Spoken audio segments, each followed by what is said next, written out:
I'm Ian McInnes. I'm the youngest son of John McInnes, who's the subject of this. And I'm John McInnes, and I'm the son of Don McInnes, who was the oldest son of Jack McInnes. Jack being John, being Jock. Well, I married his son, Don. He certainly had a presence about him. He had wavy hair and he was a bit of a tease. He took delight in teasing us grandkids. Well, he came from Scotland when he was 16. In 1912 he came from Scotland as a boy with his family, and they settled at Harrisville. He lived at a little siding called Radford. He was 22 years of age when he signed up, and his next door neighbour, Radford Harson, signed up at the same time. They went off to war together. They were just a couple of larrikins that went more for the adventure than anything else. I think Dad's worst memories were on the boat over. Well, I think everything went fairly well until they got to about Durban, and then people started to get sick.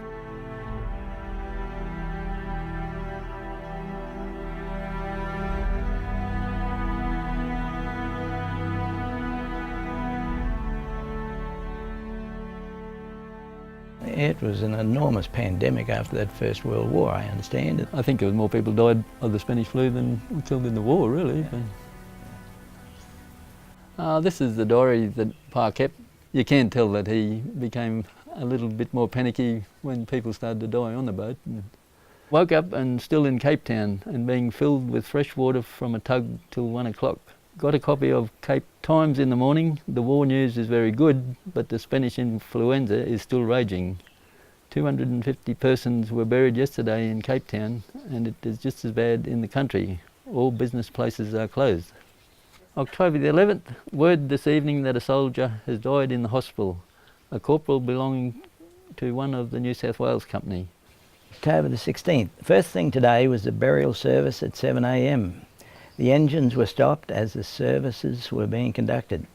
After the body was put overboard, the firing party fired 3 volleys in the air.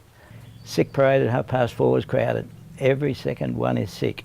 I had a cold in the head the last 2 days and went sick also. October the 17th. The number of sick on board is very great. It is a sort of influenza. The aft part of the upper deck has been cleared for a hospital and is nearly full tonight. First thing this morning, heard that another soldier had died through the night and was to be buried this morning. Very hot this morning and continued till about 2 o'clock when a breeze sprang up from the north and cleared the air wonderfully. It was very welcome as the air was heavy and all of us thinking about the sickness that had taken hold of us. Had 2 doses of quinine. Slept on top of the rafts again tonight. Woke up about midnight. A soldier was being taken to hospital just a few feet from where we were sleeping. He took ill through the night. While they were shifting him, I heard them say another man had died from fever. Another chap died this afternoon. That makes 5 in all from the same company. The cause of death for each has been the same: heart failure following pneumonia. Sighted land about 10:30 and arrived at Freetown at 4. Quarantined on account of sickness. The Baramba, with Australian troop on board, arrived a couple of days ago and is also quarantined. 18 men have died on the Baramba, and another cruiser in the harbour has lost 59. November the 1st, was pretty sick for 2 days, lay on deck all the time except while down for meals. Sickness seems to have left us now. Altogether about 25 men have died, 6 of them belonging to our lot.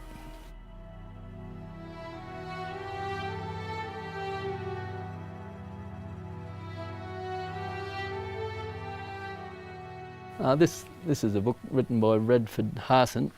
When we landed at Tilbury Docks, we were awakened very early and given an early breakfast before we disembarked and marched on to the train. Our destination was the Salisbury Plains, where we entered the Fovent camp. Owing to our incompetent officers, we had no food from breakfast time. I was detailed with others to carry some things from the railway up to the camp. After being at Fovent for a few weeks, we marched on to Portford, where we trained and spent Christmas. It was cold there with big snowfalls. After having about 10 days furlough, we embarked at Southampton to land at Le Havre. It was bitterly cold, and I can recall about 30 of us washed in a bucket of hot water which someone must have scrounged somewhere. We spent a night and a day at Le Havre and boarded a train for Belgium. We were in a goods wagon, crammed in about 30 to a wagon. We travelled up through a lot of the devastated country, including that bog hole of the Somme, where the Australian troops had passed the dreadfully cold winter in 1916. Somewhere up in the north of France, unloaded again to march on a few miles to the Belgian village of Calais. We joined the 9th Battalion as an army of occupation in case hostilities should break out. After a week camping in an empty house that was marked with shell fire, John McInnes and I were transferred along with other soldiers to an ASC unit, known as the Divisional Train. We were obliged to seek new quarters. An old soldier called George Jones from Kingaroy took us around to interview a civilian family in regard to having John and I billeted with them. We got on pretty well with the family.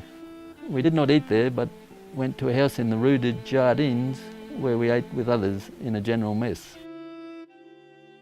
We handled all these supplies and occasionally could sneak a few army rations to the Dispies, who knew how to appreciate 50 pounds of potatoes or a good slab of bacon.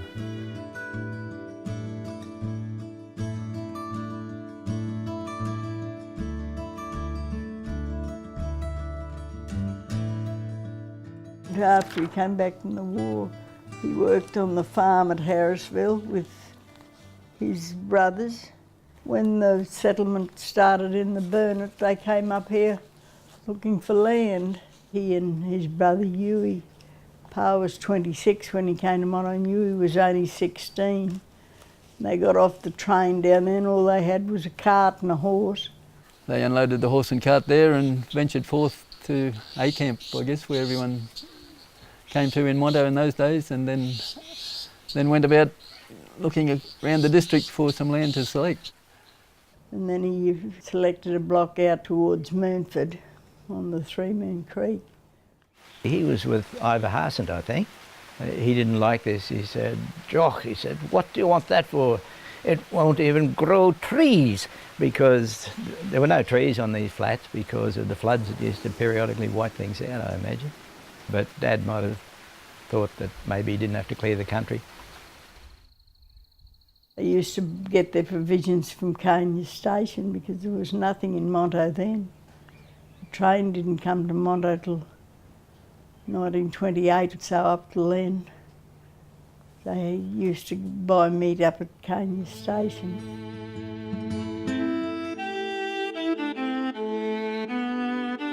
Jack and his brother Huey, they started a dairy first. Before the Mondo factory started, they used to send cream to Mundabra on the train. Would have been pretty awful cream by the time it got that far. There was no refrigeration or anything. And then in 1929, when the factory started in Mondo, of course, he started to supply cream to there. And I think they started the dairy on the other block. They shifted the herd up here. And when they first started dairying, I think Pa would have been one of the first suppliers to supply cream to the Mondo factory. And the farm has continually supplied milk ever since then, really. Well, we still operate as a dairy here, but I mean, we have got beef cattle as well. That's a photo of my mother, of course, at the wedding. Her name was Olive Maud Cook. Ollie and Jack had the first decent home when they got married. It was the first home out on the Moonford area. I think he was a pretty good guy, really. And if you look at his exploits earlier in life, he was pretty much at the forefront of what was happening in farming. He was a man of peace, my father. He used to go down to the creek bank and watch his irrigation.